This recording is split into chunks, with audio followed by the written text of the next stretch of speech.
right, Saagar, what's on your radar? Well, in a coincidental but sadly predictable turn of events, both Crystal and I are doing radars today, excoriating the media for covering up for Joe Biden in two different but very important ways. Both involve gaslighting the American public in the hopes that they will uncritically thinking sheep who are unable to connect trends that are clear as day in favor of blind partisan thinking. And fortunately enough, this show and other independent outlets exist in order to call it out.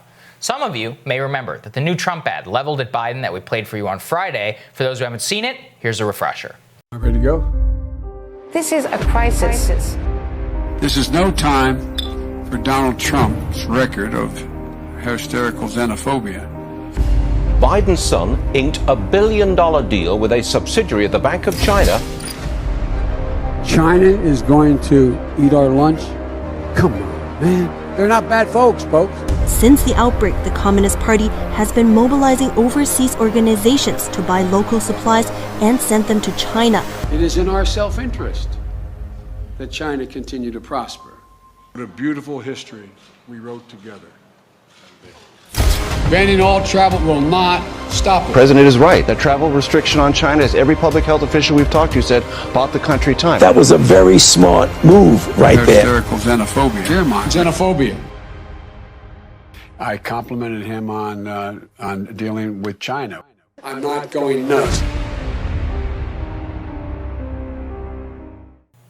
As we said at the time, that ad is devastating. It highlights Biden's obvious hypocrisy on opposing shutting down travel from China, his advocacy of neoliberal trade policies with China for decades, his son's $1 billion loan from the Chinese government, and his obvious decline in mental faculties over the years. What was Biden campaign's response to this litany of very legitimate accusations? Well, they rolled out the Hillary 2016 playbook. They called it racist. Their reasoning: the ad is racist because a single frame includes Biden shaking hands with former U.S. official Gary Locke in front of Chinese flags while at an official event in Beijing. The Biden campaign insinuated that the ad made Locke look like a Chinese official and thus was racist. Now, maybe some of you agree with that. I think it's pretty stupid since the ad is on Biden's record while working in China. But put that aside. That was literally the extent of their defense. Even better, they got their media lapdogs to pick up that claim to get picked up by everybody. Take a look. There you go. From the New York Times, The Atlantic, NBC News, Yahoo, so much more. Must be so great to be the Joe Biden campaign, where your candidate can have a decades-long career appeasing the Chinese regime, selling out American workers, and you get so-called journalists to write up your whiny press release as a real story. The good news, however, is that the American public has seen this story before. The Hillary campaign and the media, they did exactly this in 2016. Everything was racist. Everything was sexist. Everything was abhorrent. My God, our children are watching. Meanwhile, she had no answer for her Goldman Sachs speeches, for the patently obvious cover-up of her private email server use, for her TPP flip-flop, for literally destroying Libya, decades of warmongering, selling out American citizens, and that is what we have in this case. The Biden campaign will not answer a single question about Hunter Biden's business dealings in China, and the same media that is outraged about the new Trump ad have no interest in pursuing that story either. They can scream racism till they're blue in the face, but they cannot cover up the fact that trade policy Biden has championed for decades is the reason our economy is so vulnerable in this time of coronavirus. And here's the thing. The reason that the Biden campaign tried to gaslight is because, and they're freaking out, is because it is working. A new story from the Daily Beast details how establishment Democrats behind the scenes privately concede that the strategy of hitting Biden on China is going to work and includes nuggets about our friends over at the Center for American Progress, led by Neera Tanden, and of course the DNC scrambling to hit back. The problem is they're always going to have to deal with the fact that Biden literally opened the 2020 campaign with this. China is going to eat our lunch? Come on, man.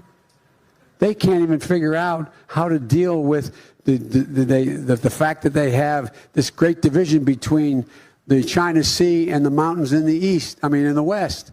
They can't figure out how they're going to deal with the corruption that exists within the system. I mean, they're not bad folks, but guess what? They're not competition for us. And what makes this even particularly more devastating, Crystal, is that the polling has moved on this so much so that he is in the complete and total minority. Is that the American public overwhelmingly blames China for the outbreak of the coronavirus, think that they covered it up, and are not sympathetic to figures like Biden, who have been sympathetic to them for decades. And they already voted on this in 2016. I mean, China was one of the, the biggest themes of the Trump 2016 campaign. If you go back and you look at some of the speeches in the Detroit, Michigan, which flipped to Trump for the first time. What happened there? I mean, he was giving speeches talking about how Detroit crumbled while the skyscrapers went up in Beijing as a result of Hillary's strategy. Very effective. And so I just think it goes to show you a couple of things, which is that the Biden campaign won't acknowledge not even acknowledge, won't even try to fix their obvious mistakes here, and that the media is going to run the same playbook that they ran last time around, and people do not care. They just don't want to hear it. There's a lot going on in that ad, and it's smart because, like you said, we saw some of the polling about how people feel about China with regards to the coronavirus, and it's like an 80% issue. Right? And it provides an alternative explanation for why the response here has gone poorly, because a lot of that failure does land with Donald Trump. But this forces a debate about the deeper rooted issues of why we were so vulnerable to start with. And it's not just what Joe Biden has said during this time or during this campaign. It's a long track record of supporting normalizing trade relations with China, of continuing to support bad trade deals like NAFTA, like TPP. I mean, at least Hillary realized that she should get in a different place on those issues. He's still behind them 100%. And so it forces that conversation in the context of coronavirus, very smart strategically. And then, as you put it, the media can't help but take the bait. And I have to think that that frame of that official, Gary Locke, was bait that was intentionally laid in this ad. Maybe you're right. Because what happens? The media freaks out about, first of all, it's an issue people actually care about, right? It's important to them. The core thing on China is important to them. They care about it. That is significant. The media freaks out about this one frame, which, I think is problematic, but kind of misses the point of the broader conversation, what people really care about. They run around with their hair on fire about it. People go like, what are you freaking out about over this one thing? Right. And then also, what does it serve to do? It serves to elevate the ad, gets it in front of more people, gets it into their head, because they're not just having it wash over them, but they're actually engaging with the content and thinking about it and debating about it and talking to their friends and their coworkers about it. So it gets more ingrained into the national psyche. I mean, I don't want to overstate the case here. It's very early. It's one ad. I don't know how much it really penetrated. But when you do that time after time after time, it does have an impact. It's what Trump and what his campaign were so smart about last time. They drove the conversation. Every news cycle was driven by Donald Trump.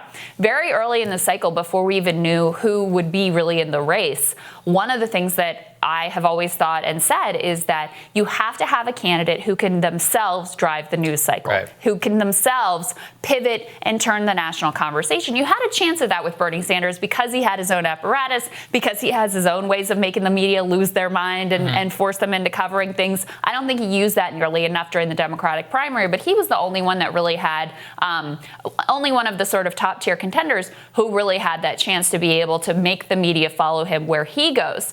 This is going to be very much like 2016, especially with coronavirus, where Trump is doing these daily briefings. He's the president. All the news is about him, right? He can shift it and frame it and direct it and cause little minor conflagrations that everybody runs around freaking out about whenever and however he wants.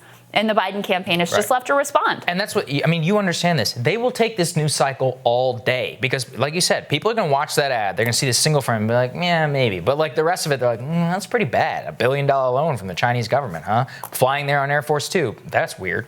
And if you look, too, at the Biden campaign's response, they're like, well, Donald Trump has lavish praise on Beijing. And it's like, okay, your candidate has lavish praise on him too, except one of those people started a trade war with that country and crippled with them economically. You didn't do that. And actually, your entire campaign strategy is to reverse that policy and make America more vulnerable and sell more jobs over to China. That's literally that's the binary choice that America has in 2020.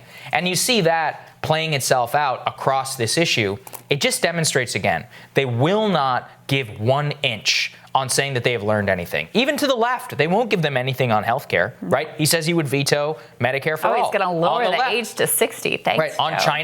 China and on trade, has not learned anything. Like you said, at least Hillary had the temerity to lie about it. She was like, no, I'm not going to do it, I promise. Despite, what did she say? She was a gold standard. Gold standard, The TPP. gold standard bill. Okay, Yeah. all right. And so you look at that, she has no political sense on NAFTA. Like I said, we've gone back, we covered here on this show, for months, how when he was advocating NAFTA on the Senate floor, talking about how there was a Chrysler plant in Delaware that was going to sell more cars to Mexico as a result of that trade. What happened? Shut down 2007 in the middle of the Great Recession. And you see this happening throughout his career over and over again. Has no political sense for the record that he has had. On Iraq, it's the same thing. Has no response. And it's just one of these things where you see it again and again and again. With Hillary, she had the private email server, the Clinton Foundation, and all of this. Anytime you talked about any of it was either straight up not mentioned, like many of these things, like the New York Times, right? I mean, we're going to be talking a lot about the New York Times in your radar. But the common theme here is that the Biden campaign, despite all of this, can get the media to just cover their whiny spin. Right? They can get them to cover it however they want. This fawning Gary Locke is very mad about this Trump ad. How about you go to China and figure out what happened with Hunter Biden and this deal? They just don't want to do it. They're not interested. And they really got spoiled by the softest Democratic primary of all time as well. They really did. You know, and so this is classic what Democrats love to do. Rather than address the underlying issue or do any sort of self-reflection, it's just all unfair, right? It's not fair. And they're beating us because it's not fair. They're playing dirty, et cetera, et cetera. And it's like, look, get serious about, first of all, putting up a candidate who can fight back, who's capable of fighting back, who has an agenda that the American people are excited about and energized about as a major alternative. Let's start there. But number two, rather than whining about what's unfair here, like prosecute your own case, get out there and winners win, right? And we see how they're already laying the groundwork to blame Bernie and his movement for if and when they lose. Look, it's not a strong position to be in. No. Like, have some confidence in your guy. He's just been anointed.